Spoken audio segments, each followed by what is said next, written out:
Hi, everybody. I was going to go live yesterday, but life happens.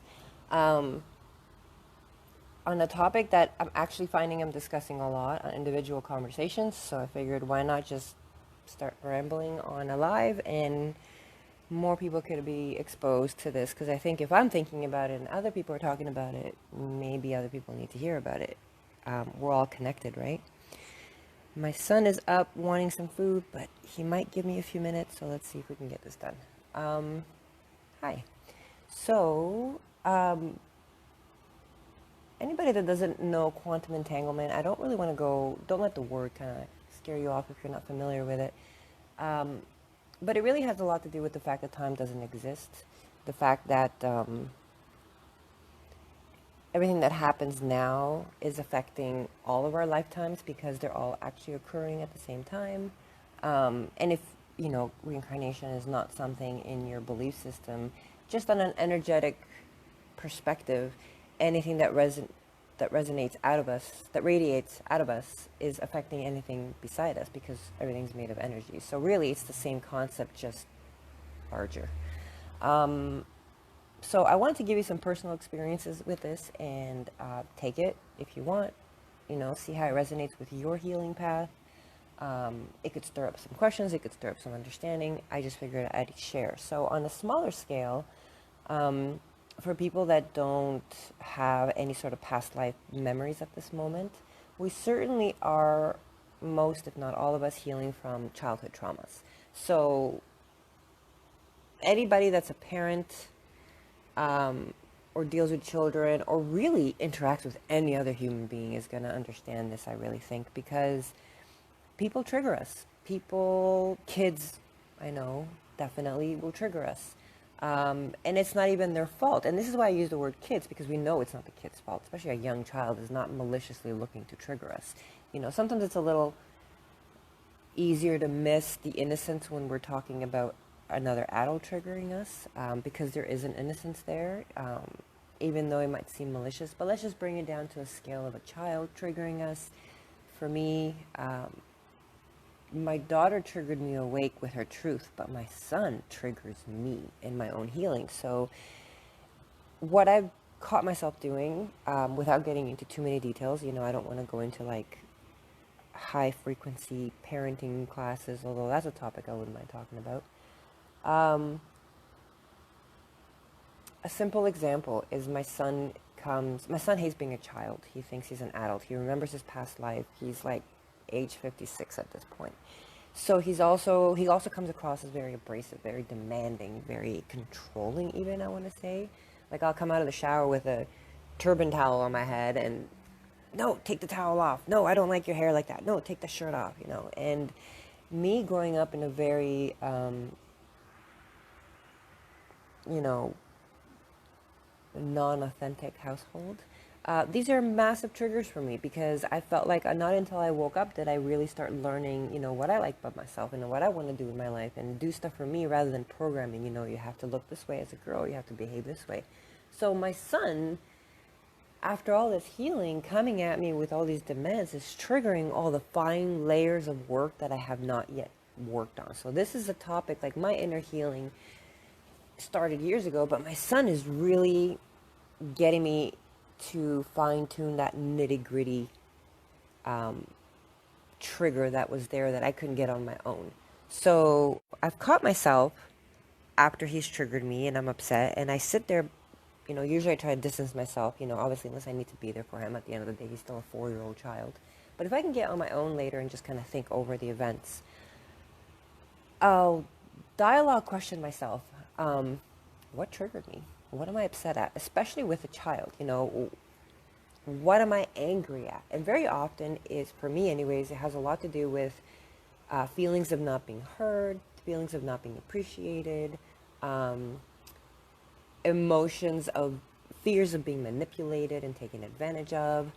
And yes, even by a 4-year-old, because again, it's not about Orion, my son. It is about the emotion that he's stirring up in me.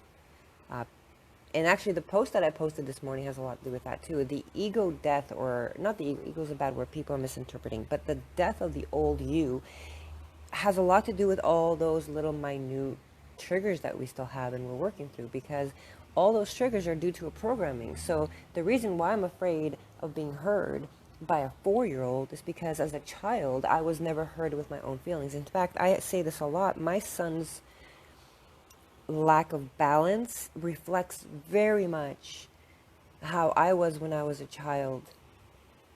Overloaded sensory, overloaded energies, as a second kid, second sibling, feeling like I didn't have a voice, just different scenarios, right? I'm sure a lot of us can relate to that. So it's really about diving deep and realizing what it is that's being affected in us and working on that. And so what happens when we do that is we start to, the next time this interaction, this challenge, this trigger comes up, it doesn't trigger us the same way, because when we've done the inner work and have looked into how we feel, which is really another way of saying an emotional maturity moment, which a lot of us that are healing, most of society that is healing, that's really what we're working on, is emotional maturity. We lack emotional maturity. We weren't taught in school how to handle our emotions.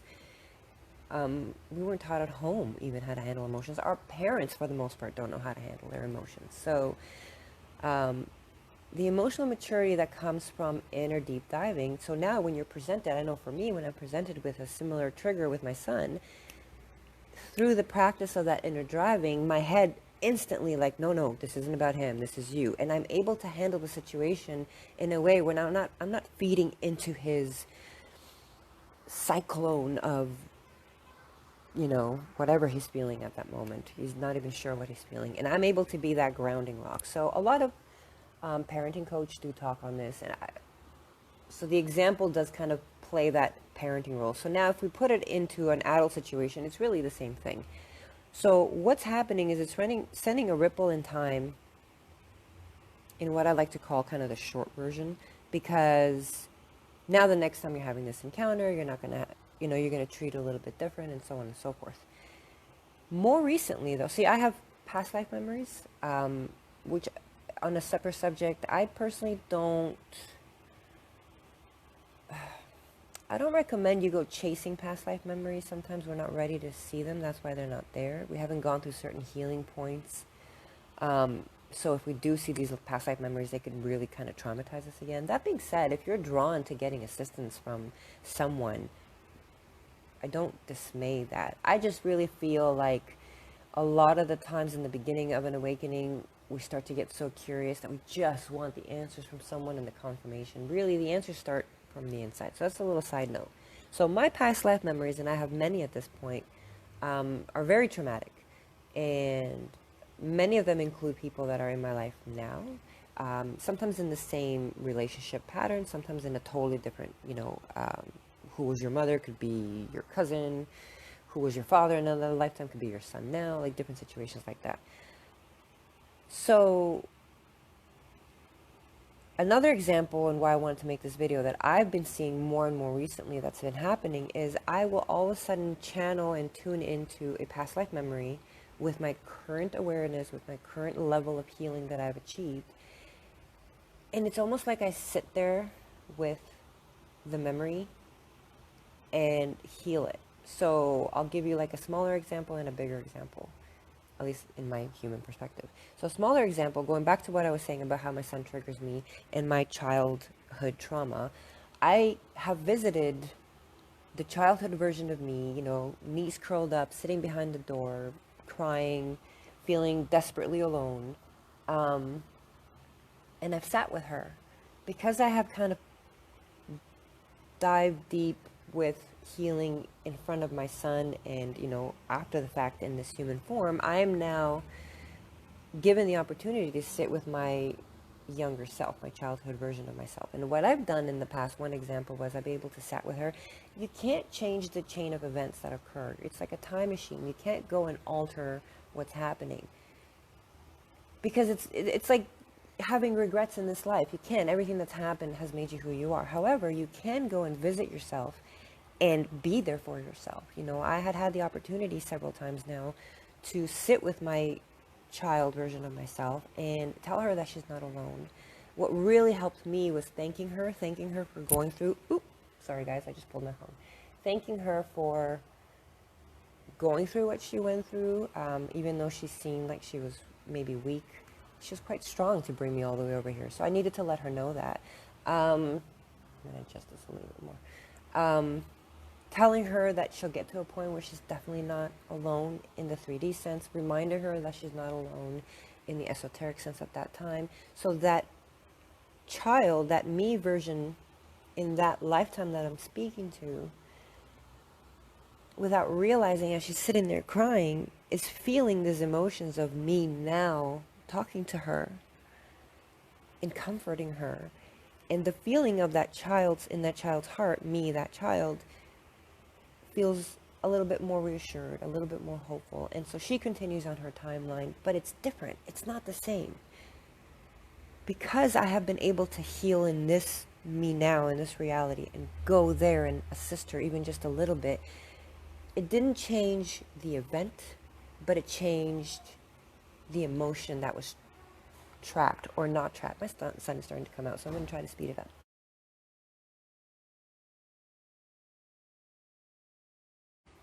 So I recently had the opportunity to do the same practice in revisiting a past life memory, but with an encounter with a significant person in my life, somebody that I was very passionate about. This was a traumatic event that ended with what I can perceive as healing that still needs to be done on my part anyways.